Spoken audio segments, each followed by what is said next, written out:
Good morning, everybody. Welcome to another episode of WCM Fireside Chats. My name is Brian Searl with Insider Perks here, as always, Mr. Ben Quiggle from Woodall's Campground Management and Cara Braeutigam from the Canadian Camping and RV Council. A little bit of a weird setup. I decided last minute to just come outside and do this.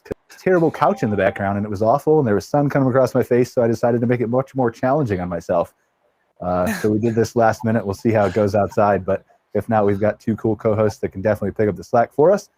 Super excited to talk about the RV industry, some trends, sales, stuff like that today. We've got a few guests here that I'm going to let introduce themselves in a second. But just a quick reminder, if you're watching us on Facebook, please comment. We're happy to bring those comments on, engage with you guys. We can see them in real time. And then we are also a podcast on Spotify, Google, all kinds of other places. So you can listen to us later on if you want. So let's introduce our guests. Who do we have first? Shane, you want to go? I'm Shane Devenish, Executive Director from the Canadian Camping and RV Council up here in Canada. Oh, that's it? That was really short, Shane. You've got a laundry list of accomplishments, I feel like. I mean, pump yourself up a little bit. Also, right, Monica? Oh, no, you're going to go? You paused. I thought you were kidding. Uncertain. Also with the Canadian RV Association. You're also what? President of the Canadian RV Association. There you go. And CRVA. And longtime political lobbyist person who has government relations and all kinds of stuff. And I didn't want to take the time in the other. Canada and go down this rabbit hole. Yes. Shane, all right. about your life history. Monica. Monica Geraci with the RV Industry Association. I'm the Director of PR and Communications. Have done almost everything in the RV Industry Association. So I'm happy to be here with you guys again. Awesome. Welcome, Monica. Dick. Yeah.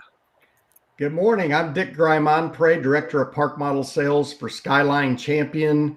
We are the largest producer of park models in the United States. I also serve as the park model representative on the board of directors for RVIA. All right. Very cool. What do we got on tap, Mr. Quiggle? Yeah, I mean, well, I just would like to note, I think according to my archives on Woodall's, I believe this is the 1-year anniversary show or the show last week. I can't remember. It depends. Are you counting all the weeks that you had to take off because you had to do something? Yeah, I mean, we've got to count. So that probably amounts to 45 weeks off. So we got about 3 more years before our anniversary then. Yeah, 3 more years before our anniversary.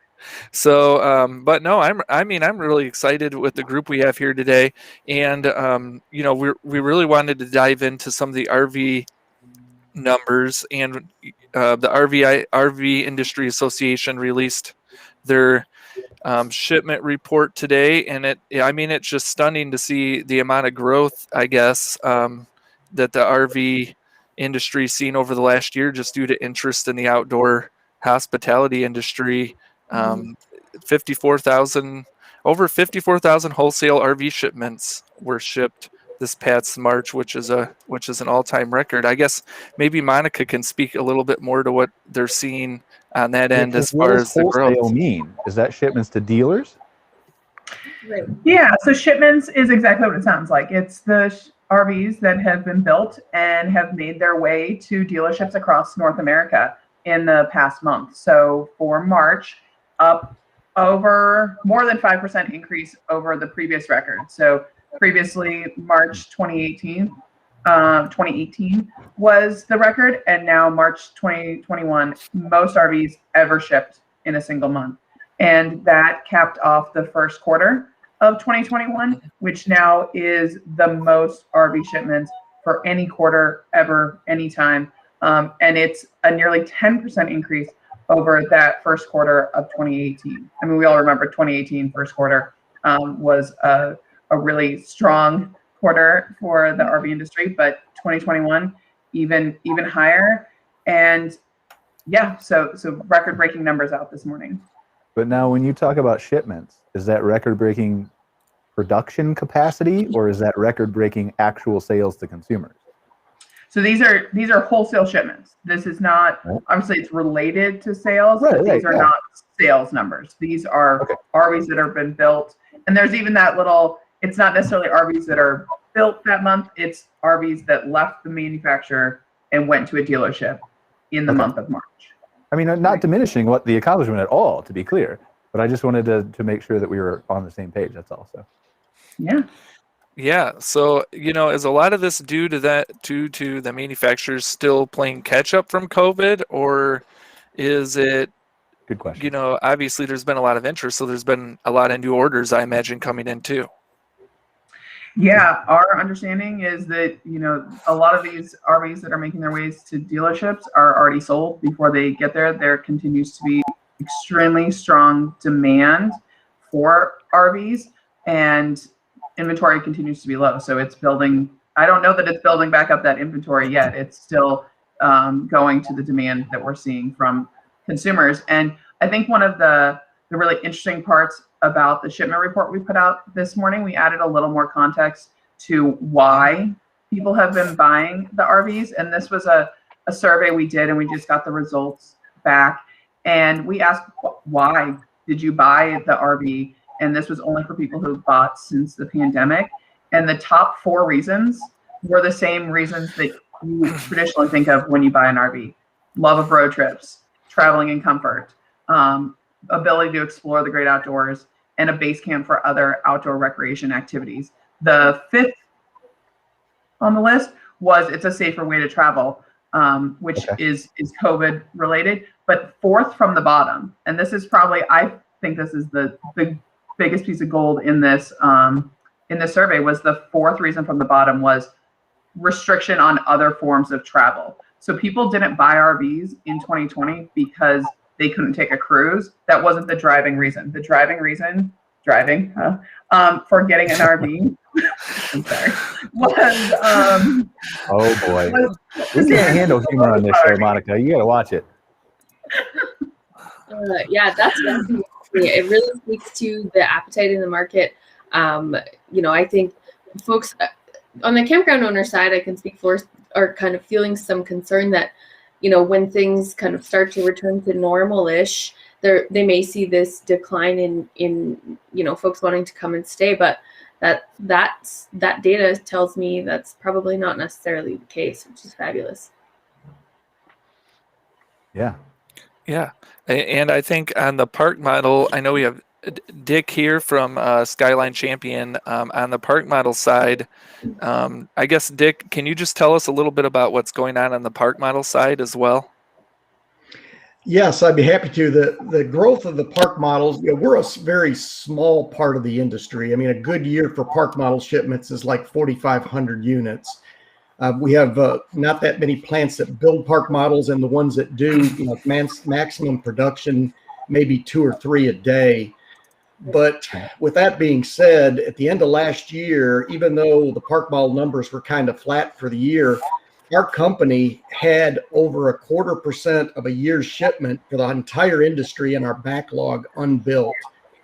In other words, we have huge backlogs right now in the park model industry. I think if you talk to all the manufacturers, we have 12 plants that build them, and like 4 of the plants are already sold out for this year. I mean, if you gave us an order now, you might not get them delivered to your sales center for a year. Wow. The biggest I've heard this. I don't mean to interrupt you, Dick, but I've heard this from multiple, Cara's talked about that in Canada and stuff like that. Yep. All these manufacturers are running backlogs. Is there an answer to this? Obviously, there's no quick fix, but is there a intention to add more capacity? The biggest issue our industry has is materials. I'm sure you guys all know, but lumber's tripled in price. There's been refrigerator issues. There's been all sorts of issues with materials. And then, with COVID and our government paying people not to work, obviously getting workers to try to grow our production staff has been an issue as well. So because of all those issues, that's kind of hurt the park model people a little bit. I'm sure it's also going to start affecting the RV people as well, but maybe not. Dick, have you seen this Boston Dynamics robot, the dog? It can do all kinds of things now. I bet park model. It would be nice. It would be really nice. So, but where we've seen our growth is on the hospitality side. As these, it seems like almost every campground or resort is growing and new ones coming up, and the need for park models for rentals are just so big. Some of these orders we get are 50 to 100 park models at a time for rental. Yeah. And that's what's causing the backlogs to grow, which is a good thing. So for somebody like me who's more involved in the campground side versus the RV side, help me and maybe some of our audience, and I'm sure campground owners know much more than I do, but what's the difference between park model, one of the rental homes that might be at MH, and a cabin or something like that? What's the difference? Or is there not? Really, they're the same. When we build I think, but I know what you're asking. Our street product and our rental product is very similar. It's just a lot of times in the rental units, they'll want more sleeping. So you might see more lofts or bunk rooms, things like that. Okay. So it will accommodate more people. And also a lot of times in campgrounds, they want more rustic or, shiplap walls type thing, a little more interior sturdiness rather than the sheetrock. But the product's very similar. Okay. Yeah. I just honestly didn't know, because I've heard that. I've heard the term park model used so often, but then I also hear cabins and MH and all those kinds of things. And I'm sure your companies span the scope of all that stuff, but. Well, MH is manufactured housing. Yes. We don't, that's not part of the park model business. We build RVs, so ours are park model RVs, but we do wheels, cabin styles and cottage styles and give people different looks. Okay. Understood. Very cool. Okay. I guess, Monica, what else we got, Mr. Quiggle? You better have options. You're supposed to come here and pull your weight. I guess, Monica, on the RV side, are you having labor issues on that end too? As far as, are you hearing from manufacturers that are having issues getting workers? And I know Elkhart County specifically is dealing with a lot of COVID related issues. So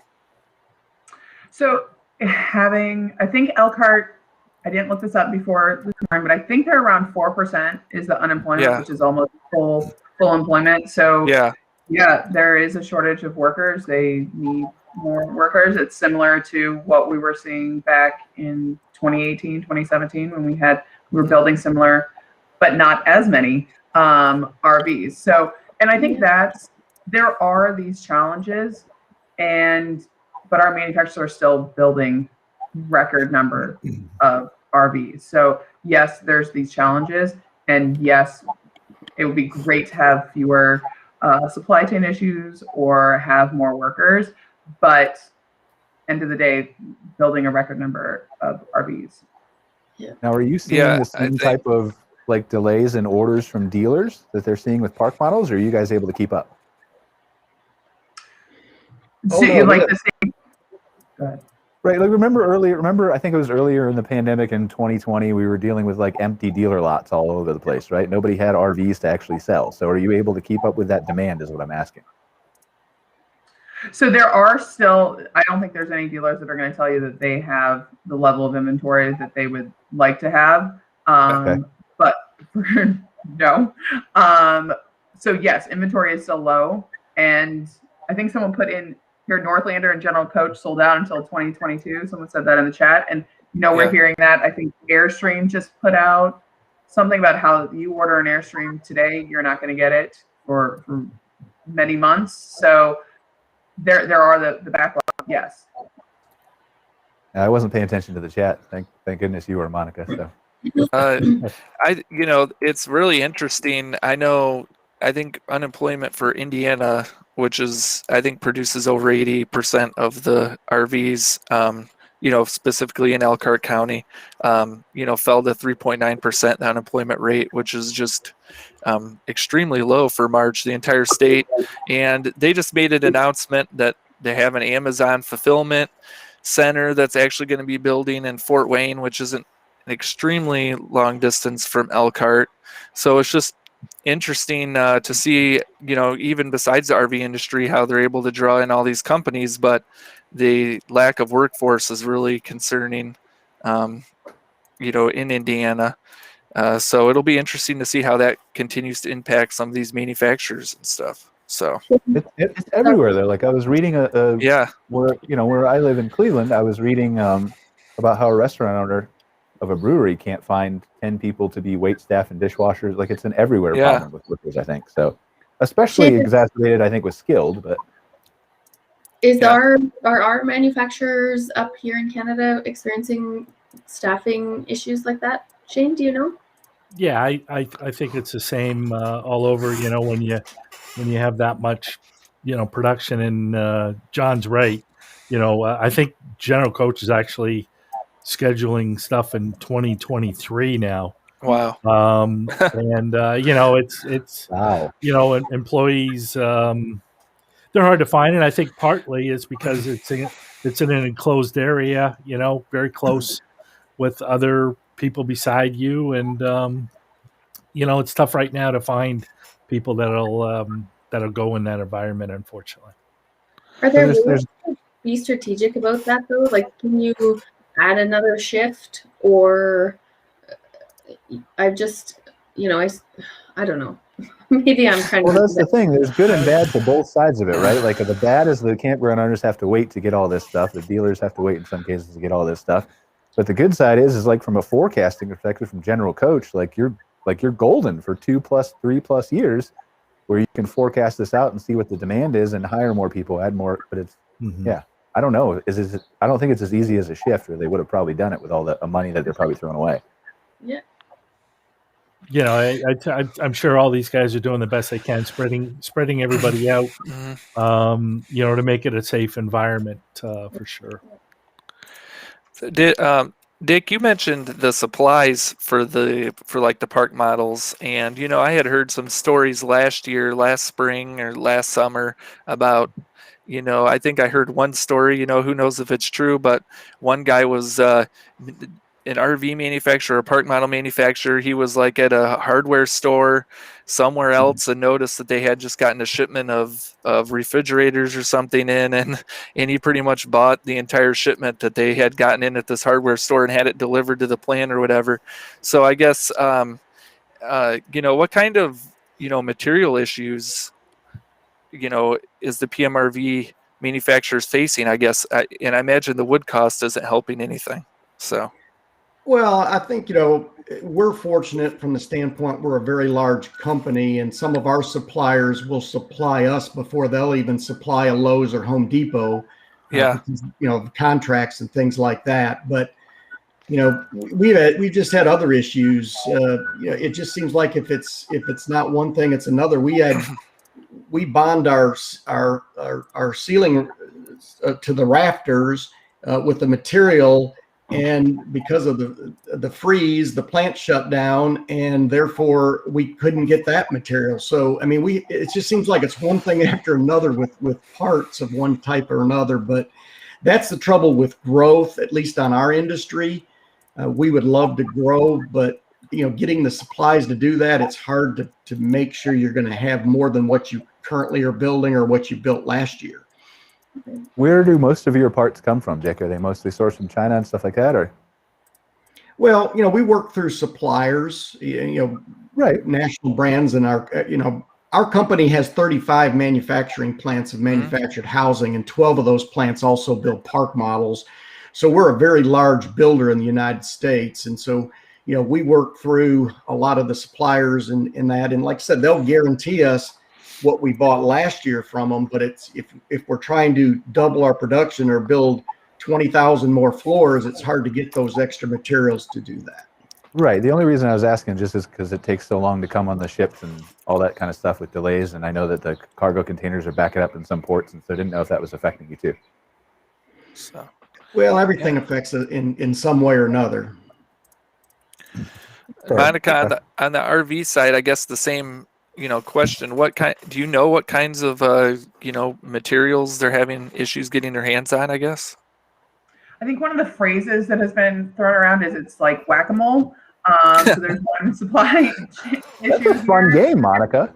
and get that under control, and then there's something else that comes up. Things were looking pretty good. We got this under control. Then the Texas freeze happened, and then you got to deal with everything that came out of that, and the shipping containers. Well, so many of these are built in America, U.S. built RVs. There absolutely are things that are coming in through the supply chain, and things being held up at the shipping ports is a is a big issue as well. So, but it is these constant, and one thing gets handled, and then it's something else. But finding innovative ways to work around those issues to still be able to build the RVs and park model RVs.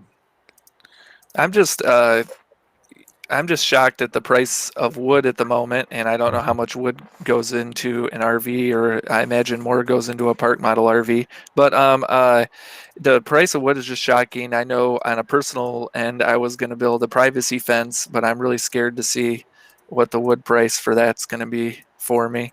Well, before we get to that, Ben, why do you feel you need a privacy fence? What's up with your neighbor? I do a lot of private things, Brian. It's more for my wife. I don't really like privacy fences, but my wife does. So if people want to stare at me, go for it. If your neighbor did something to trigger it or something, like if I don't know. I mean, creepy neighbors exist. I feel like so.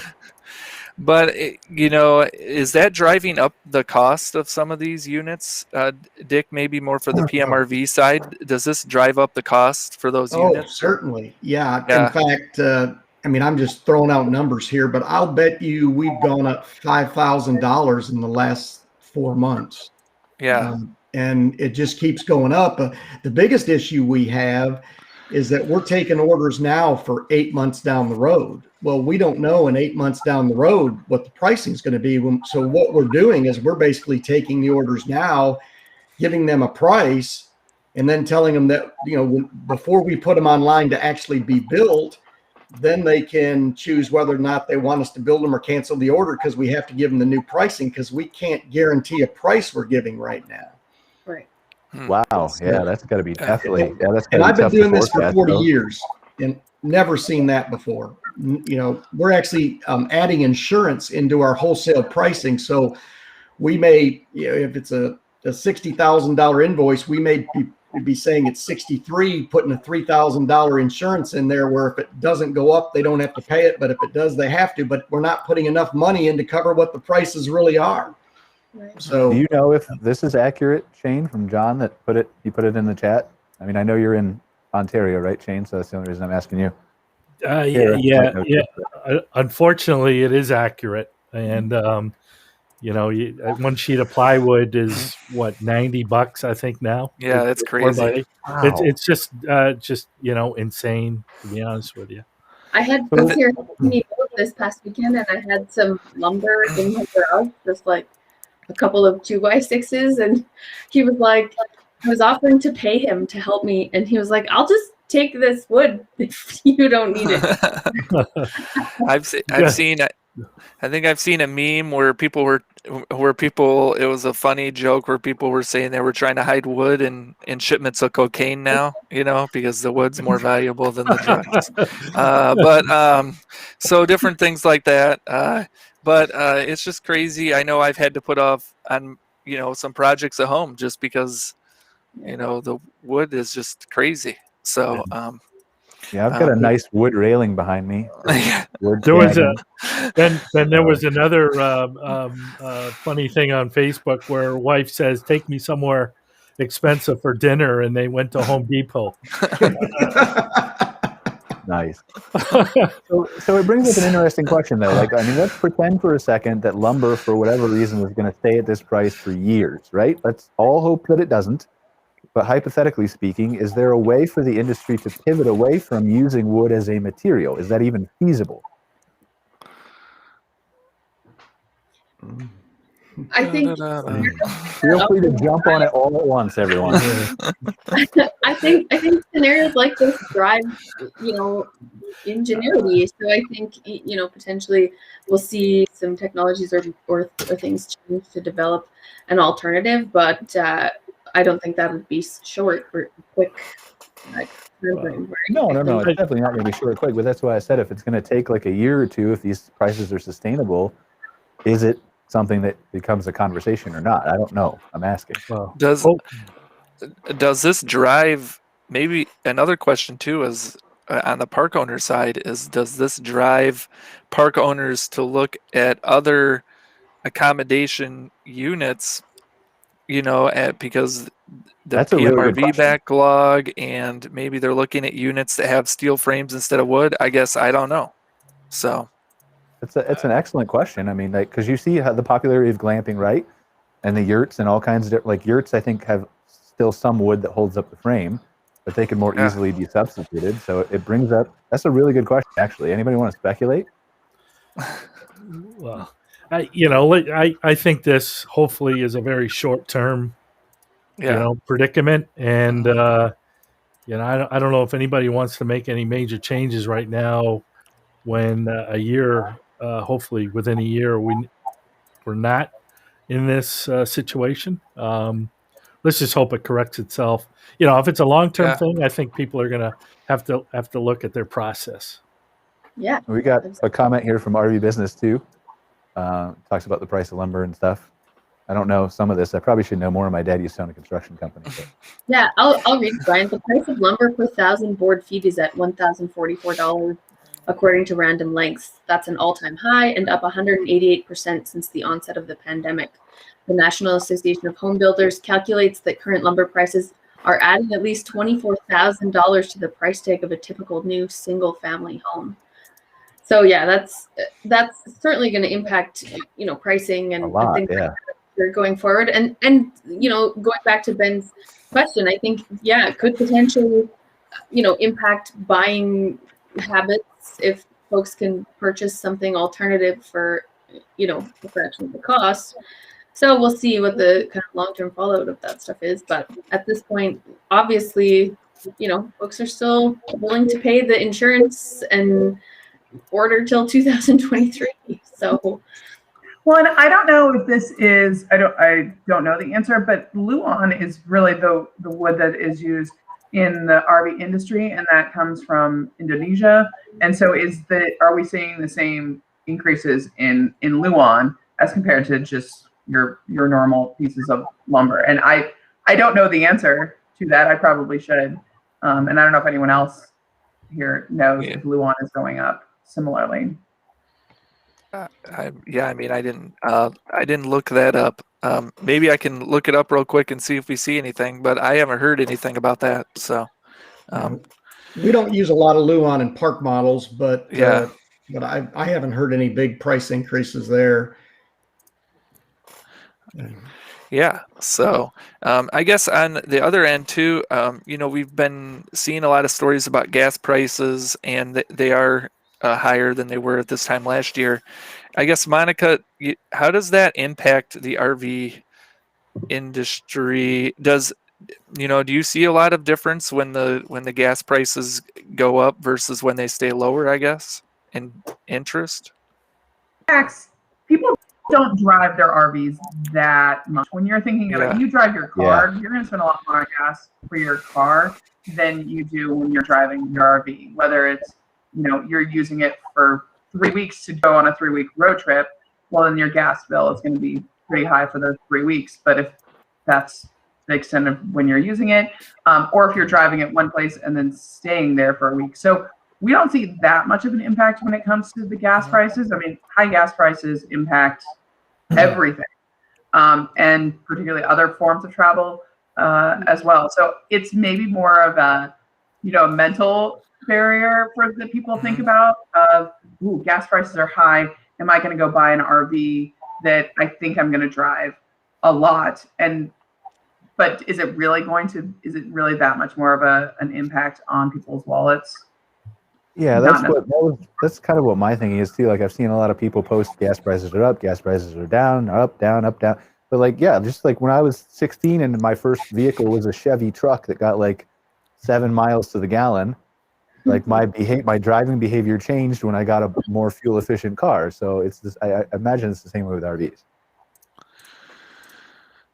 Yeah. If it's another 10% onto the trip, I don't think it really matters to most people. No, because again, you're gonna plan that around the stay, right? Am I taking that overnight to KOA to KOA to KOA, or am I going to park for 3 weeks or 2 months because of you own an RV, you're gonna want to get out no matter what. Is what I'm trying to say. I think. You're just going to change that behavior a little bit. Yeah. I think we did a show on EV vehicles a few weeks ago, which was pretty good, I guess.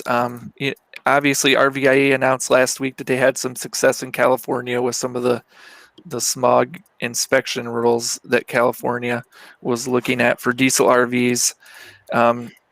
Is that an issue for the RV industry moving forward? Trying to find ways to make the vehicles maybe more environmentally friendly, or taking a look at how EV, RVs play into the market, I guess. Yeah, I mean, the industry should be constantly looking for ways to innovate and keep with the newer technologies that are coming out. So absolutely, and we know members are looking at newer technologies, which is great. Yeah, the California issue was, it's CARB, California Air Resource Board, and they were putting on a new requirement, and it was really complicated. But then they were like, oh, here, it was going to impact out-of-state RVs as well, any diesel. And then they said, well, here's our compromise. You can do a 3-day trip. Like, you can have a 3-day waiver. But, if you're taking your diesel motorhome from Colorado and you're going to go visit through California, you're not staying for 3 days. So our government affairs team worked very closely with other organizations and was able to convince CARB that out-of-state motorhomes should be fully exempt from this requirement, which is great. Yeah, it's fantastic. Like, if there's one job I would never want to do, it would be lobbying the government and all these regulations. Like, I mean, I admire you guys for what you do, but that's not for me. So yeah, I personally don't know, especially from a national perspective. I personally don't understand how you guys keep track of everything. So must be a lot of charts. A lot of charts. We have a great government affairs team. I was on that team for a number of years. That's where I started at the association. It's a great team over there, the government affairs team. Yeah. Well, speaking of, let's pivot just for a brief moment, because I know CCRVC had a huge week last week. So if we're going to talk about lobbying for a second, let's talk a little bit about that. Shane and Cara, how'd your week go? I'll go first, Cara. It's probably an election year for us up here. So I think it's going to be hard to get anything done. But overall, we were, we had a lot of meetings. The Zoom platform, this is the first time we ever had a virtual Parliament Hill day or week or whatever. And, I think it's similar to, RVIA's committee week, where you go from government building to government building, and you need to take your belt off. And, it takes a while to get through to each meeting and leave. So this allowed us to have a lot more meetings, and they were productive. They were a good half hour, all of them, I would think. And, our ask, both on the RV dealer side and the campground side, were receptive. On the dealer side, they got a lot of their asks included in the budget. On the campground side, not so much. So we're still lobbying. Our lobbying efforts are continuing. So, but Cara had probably the most meetings in the week. We threw most of the meetings to Cara. So. Yeah, thanks, Shane. I saw she was extremely busy. So a lot of pictures of her on Zoom. So yeah, lots of pictures of me from Zoom. It was really great. I mean, that week that we spend in Ottawa every year is always really great. But like Shane said, this ability to fit lots of meetings in and do this virtually really eliminated so much of the running around in the rain on Parliament Hill and going through security in 14 different buildings, and all of this stuff was wiped out, which really made it easy to focus on the conversation and go from meeting to meeting and just be really focused on what our asks were. And I think everyone I met with was incredibly supportive of our industry. We're in this unique scenario where we're talking about record numbers of shipments and things during a pandemic. And, so many other industries are really struggling. So, it was great to have several of them commented to me that it was nice to hear some positive things right now when, so many other industries that they're talking to are really in trouble. And then I think I saw the announcement over the weekend where it looks like British Columbia is kind of restricting travel.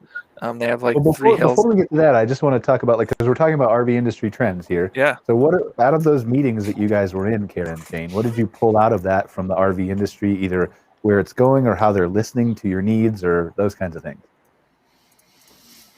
I would think, the perception that, that we're doing unbelievable and we don't have any problems. We had to fix that because, anytime you have an industry that's doing well, there's going to be some things there that you still need help on. And, as far as the dealer's side goes, up here, and I congratulate Monica and her team and all the manufacturers on doing such a great job as far as producing so many RVs. But, in Canada here, we can't get them fast enough. And the second half of this year, dealers may be looking at empty shelves. So, when we get through this pandemic, the dealer revenue may be severely impacted, and hopefully not, but it may be, where we could use some government assistance after things are scheduled to end, which right now is September. So, it's some were surprised at that, and these things are always good to kind of set the record straight, so to speak. But I think we're, overall, I think we're really encouraged, that things are picking up. I just saw the February numbers for Canada. We're up 34% in shipments over 2020. So, if that continues for the year, hopefully dealers can meet their sales that they've got on for sale, and then help replenish their inventories by the end of the year. So, I think we're pumped up. Good. Yeah.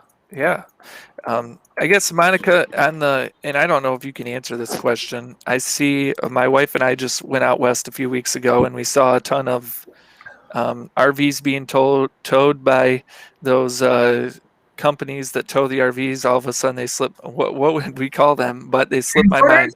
Yeah, transports. There we go.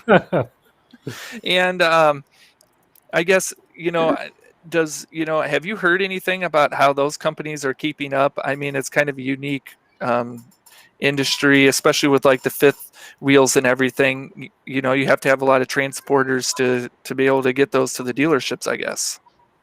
Yeah, I mean, transporters, it is unique because it's not like cars where they're all being shipped. It's a lot of these, motorhomes and a lot are drive away, just one. Haven't heard a lot about that being a really big issue. Like anything with increased demand and the need for more workers, that's probably part of it as well. But I haven't heard any huge outcry over transporters. Like we had an issue, oh goodness, this was maybe 4 years ago. And again, the government affairs team did step in and help with some government regulations on how they wanted to classify these drivers to make it so that more people could be transporters. So there was a big outcry back a few years ago. So I haven't heard anything like that level. And in Canada, we don't have enough. In the past, if a dealer had some stuff in the yard, they could just send a few guys down with their pickup trucks and pick up some units at any time. But now, with the border being closed, you need an industrial license. And guys, just there's so many dealers up here don't have licenses to be able to with trucks that they can send down. So there's a lot of units still in the yard down there that we can't get up here fast enough. Yeah.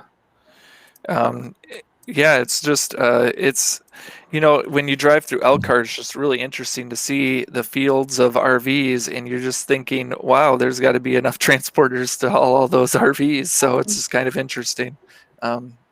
So Do we just have? I'm sorry. Finish your thought, Ben. I'm sorry. no, it's just kind of interesting to see the huge fields and just think about all of that. So what all goes into play to get those units delivered. So. Do we have any clarity from because we have a lot of campground owners who watch the show, obviously, probably a little bit more than the RV industry itself. Do we have any clarity on these new buyers who are purchasing the RVs? Obviously, they're buying them to use, right? But do we have any clarity of what they're doing or what their actions are or how often they're camping after they purchase these? Or does any data like that even being collected? Yes. Tough for Canada. Well, it's tough for Canada because we haven't opened yet. So I'll let Monica go on that. We did. So we had the demographic study that was released. Now that was released 6 months, and that looked at the entire number of people who own RVs in the United States, and showed that 11.2 million households now own an RV, which is a 62% increase over the last 20 years. And that broke these. It was really cool how the study was done this year because it identified different clusters of owners based on their behaviors and like beliefs and lifestyles. And so it was really cool that it broke it up into these 7 different demographics. And you have I should pull up in front of me, happy campers, who are people who are on the road more than 200 or in their RV more than 200 days a year. They've got the people who use them more like 20 days out of the year. And then also where people are going. Are they moving every night, or are they doing more of the destination, go somewhere and stay there for a week? And really there is no typical RVer. So how long are people typically using their RV? It really depends on segments. So there's I could talk a really long time about the demographic study, which all anyone who's a member of RVDA or the RV Industry Association have access to that full report. Well, maybe we need to do a future show just on demographics and reports. We can combine yours and KOAs that just came out and all those kinds of things. Maybe dive into those details. But yeah, I mean the KOA report's a wealth of information too, and I think they had a pretty large number of people that are they bought their RV and they're looking to upgrade, which is just beneficial for the RV industry too, because they're looking to get into better, bigger units. So that's great. So what are you? And I feel like Dick's been quiet down there. We've been not asking him enough questions. So Dick, what are you seeing from the trends of the types of? Obviously, you're back ordered and you have a lot of backlog. But what are you seeing from the types of campgrounds and places that are ordering your park models? Has that changed with COVID? Is it the same? Oh, it's actually better. I know there's probably no demographics for this, but we sell campgrounds that have anywhere from 1 or 2 park model rentals to some of the big boys that have 130 of our park models in there. Yeah. And almost everybody I've talked to has said they are already sold out basically into the summer or through the summer for at least every weekend. And if I had $1 for everybody that said that I wish I had twice as many rentals, it just seems like that part of the business is booming. People would rather go to a campground and stay there. They feel safer there than going to some big Holiday Inn and staying there. It's just there's just so much more for the family to do, and it's more COVID friendly. And rentals are just I can't tell you how good rental business is right now. Right. Yeah, absolutely. Shane, do we gather demographic stuff up here yet? We should. I should say on the Go RVing side, they did a recent report. I can't recall anything. We should send out some kind of a survey on the campground side to get their perspective at the end of the year as well. Absolutely. Pardon me for a sec. I have to go around the fence and rescue my dog, but I can still talk to you guys. So Well, you guys should ask Dick about.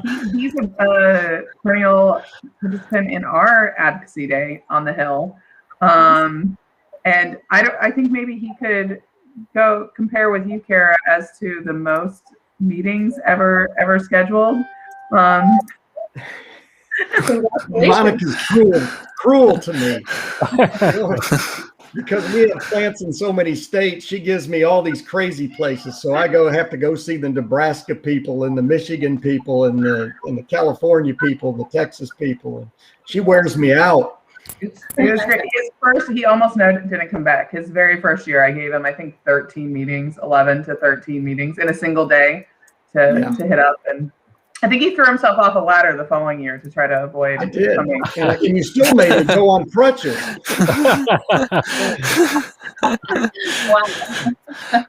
I don't have that much of an aversion to it, Dick. I apparently don't hate it quite as much as you do. I definitely wouldn't have thrown myself off of a ladder to avoid it. Well, I didn't do it intentionally. That's the story, at least. Right.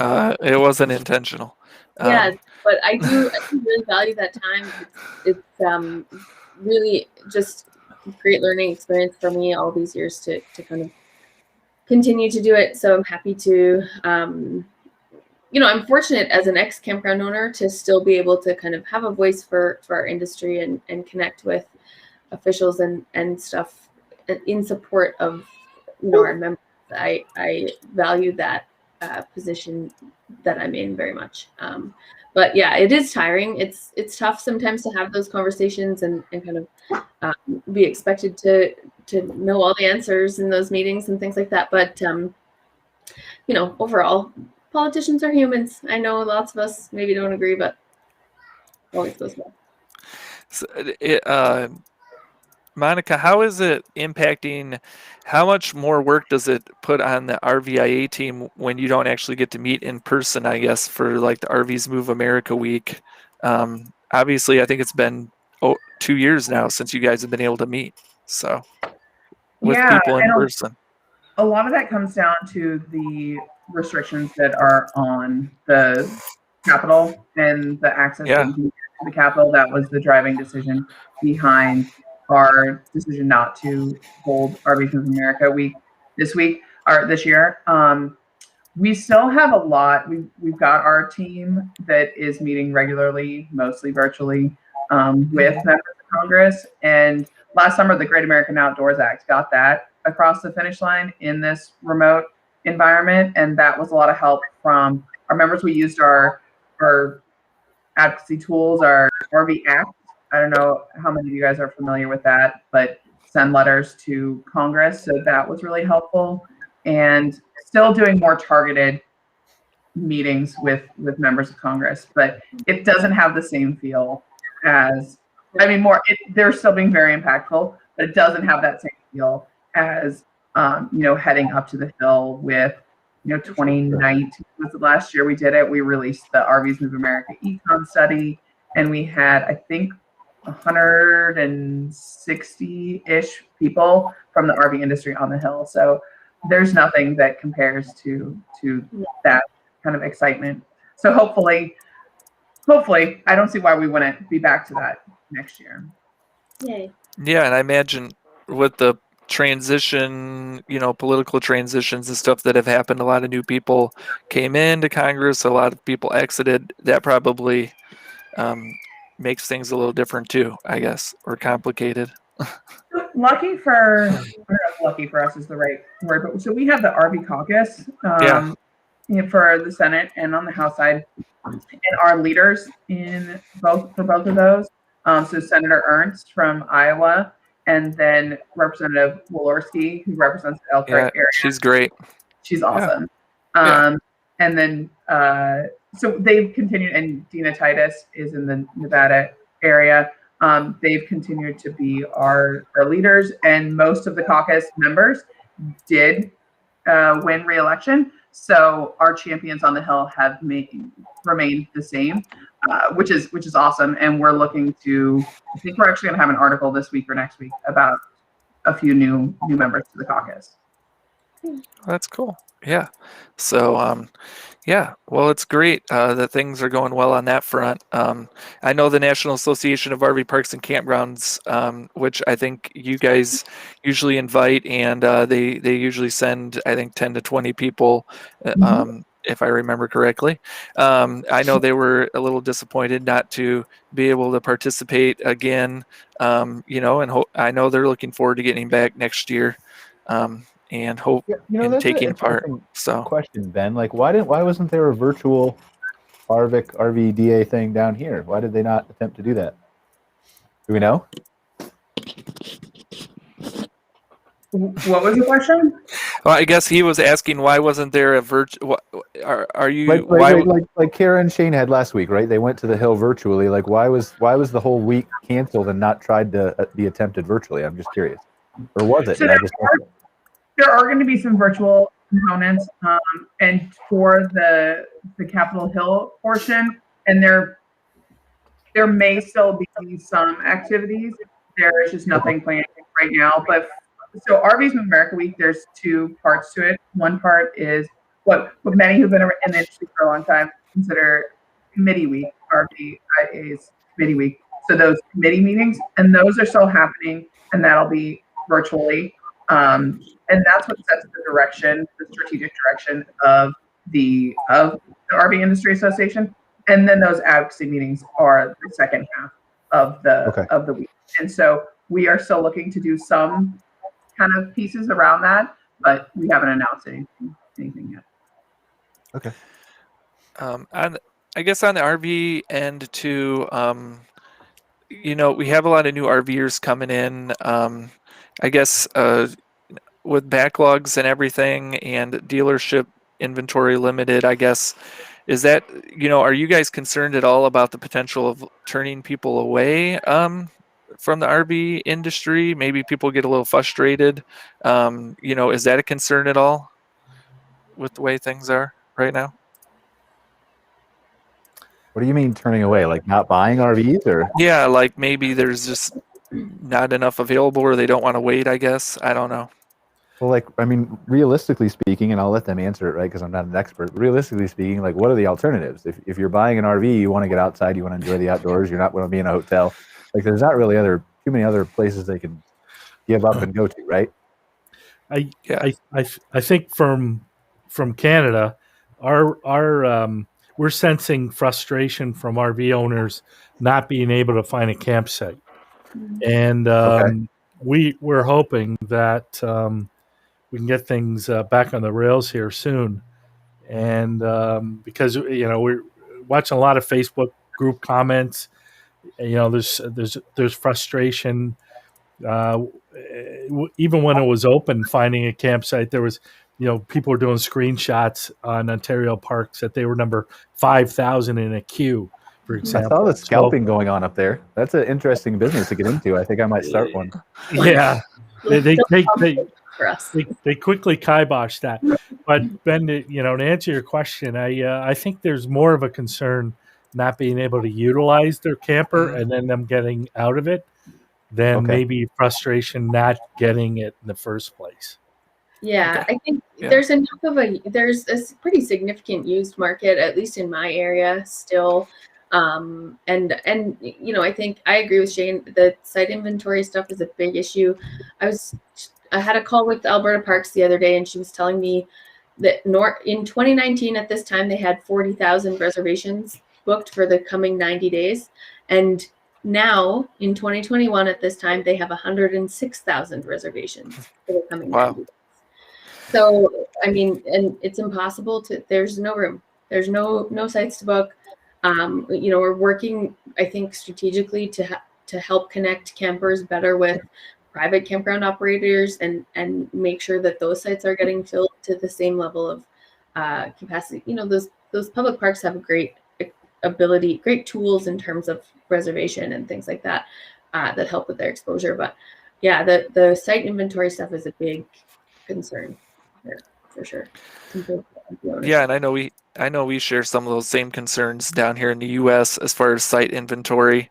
Right. There's been quite a bit of growth in the RV in the campground sector as far as building more sites. And I think the RVIC has mentioned that there should be over 50,000 new sites constructed this year with their survey. So I think we're seeing some movement on that front. I know a lot of park owners are expanding, but getting into those popular park destinations like around the Grand Canyon or Yellowstone, I mean, it's extremely difficult. So that'll be interesting to see what happens down the road for that. So For sure. I guess I know, Monica, the RVIA has also been working on getting people trained, more service technicians and stuff, getting people trained to work on RVs. How is that going for the RV industry, I guess? Are you seeing progress on that front as far as getting more technicians trained and getting people being able to service RVs quicker? Yeah, so I mean, this was something that predates the pandemic, and addressing the need for more trained and certified RV technicians is why the RV Technical Institute was founded. About 2 years ago. The exact dates are like a year and a half ago, but we started the in-person classes last January, and then of course the pandemic had something else to say about that.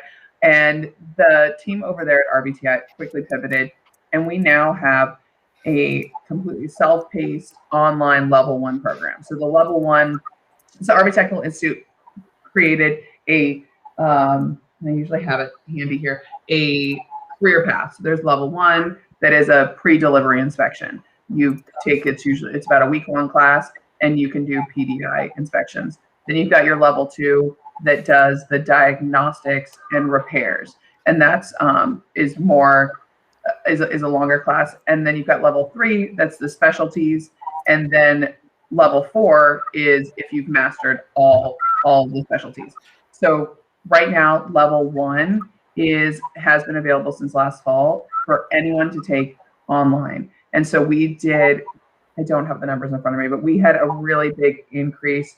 I want to say almost 400 people signed up and purchased the self-paced online program. And then what's really exciting is it's going to be coming in the next couple months, is the level 2 because that level 1 is the PDI, which is that first step in the door, really important. But that level 2, the diagnosing, and we're actually making the repairs to the RVs, is really important, and that is going to be available here very shortly.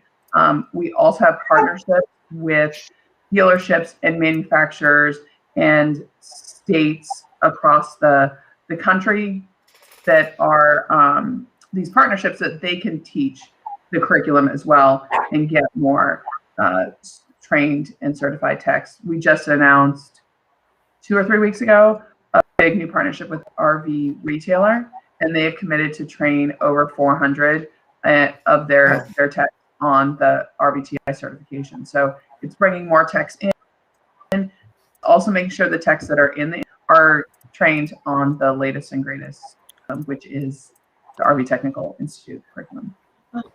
Are you seeing still a lot of, like, obviously you said the numbers who signed up and all that kind of stuff, but are you seeing a lot of growth in the people who are interested in doing this as a career? So we don't have any of our own survey data on this, but it was the end of the year. So it was in December. PayScale did a survey, and it showed that RV techs were the 3rd fastest growing job out there, which that makes sense. With all these additional RVers and RVs on the road, having people to do that routine maintenance or repairs, that makes sense that it would be that high. Yeah, I mean, I think that was something a couple years ago that people really identified as a need, was more technicians. So it's great to see that happening and being able to get people in the industry that hopefully can process the repair work and stuff quicker. So that's great. So yeah. So and we had and Monica, I'm sure you know Chris Daughtry from RV Enthusiast magazine. We had him on last week, and that was pretty interesting. And we just we spoke about. Oh man, I lost my train of thought all of a sudden. What the? He is a level 2 RV What guy, the certified technician. What the? Yeah. I mean, there was a great question, and I had thought of it, and then it totally slipped my mind all of a sudden. I was like mid-sentence. So well, you can blame it on the dog fighting that's going on behind me. So. Yeah, I can blame it on the dog. You're too young for that, man. I know. I had a great question lined up. It's okay. It's all right. We'll stop drilling Monica. So, I mean, I think we're getting to noon. I think I was all out of questions besides that one. Brian, did you have any more questions or any thoughts or anything? Give everybody a chance to kind of wrap it up, right? Yeah. Like, so Dick, obviously we know the challenges they're facing industry going forward, stuff like that. Where do you, in an ideal, perfect world, see your industry headed in the next year or two? I think the next year or two are going to be fantastic. My only concern would be is when is inflation going to catch up with sales?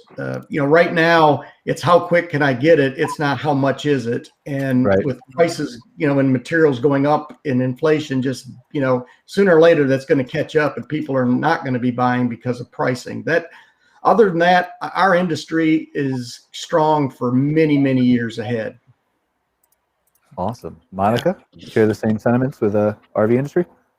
I do. I mean, between what I shared a little bit earlier about the reasons why people bought in 2020 and them being the same reasons people have always bought RVs, that is really great news for the industry, as well as the data that we got in the demographic study that showed nearly a quarter of current owners are under the age of 35. And even better, 84% of them who currently own an RV and are under the age of 35 plan on buying a new RV in the next 5 years. So when you've got that many people who are younger, who are committed to the RV lifestyle, that's great news for our industry for years to come. So then I want to also ask Cara, from a former campground owner's perspective, CCRVC, how does the next 1 or 2 years look like from the campground inventory ownership standpoint?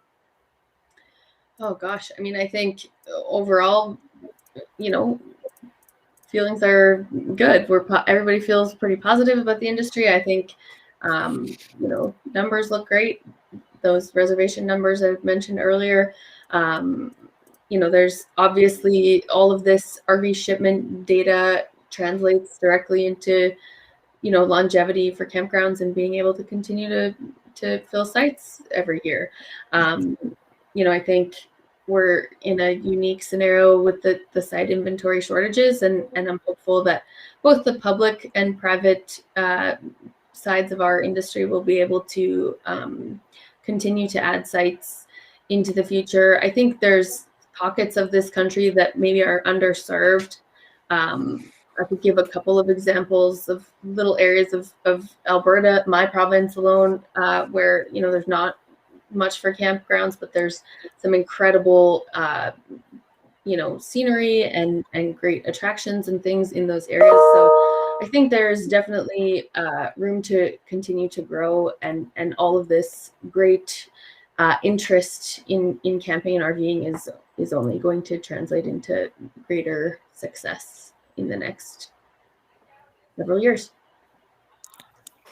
Yeah, I guess Shane, what's the next year or two look like, on the association front, I guess? What are you guys focused on?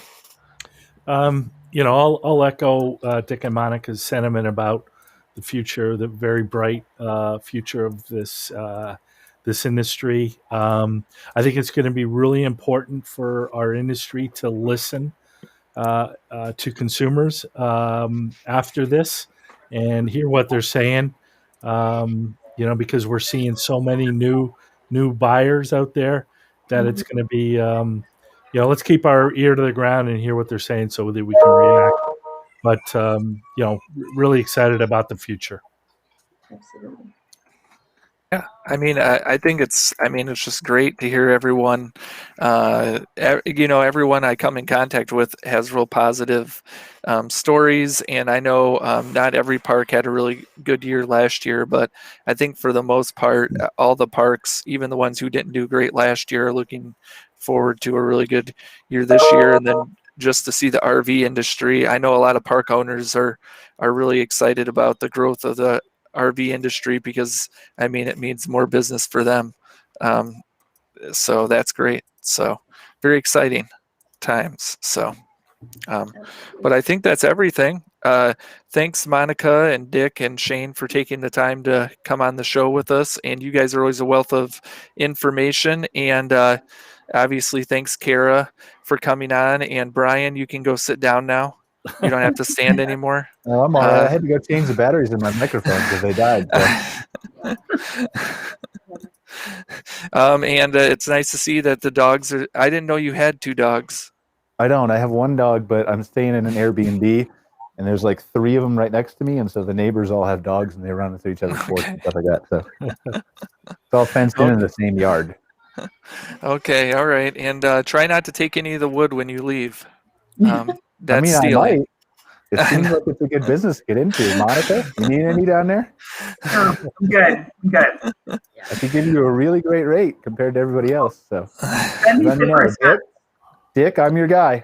You need anything? All right, I'll look you up. All right. All right. Well, thanks everyone, and we hope all of our viewers have a good rest of the week. Thanks for joining us, and everyone, have a great week. So, thanks very much. Appreciate it. Take care. Yep. Have a good week. Stay well. Yeah. Bye.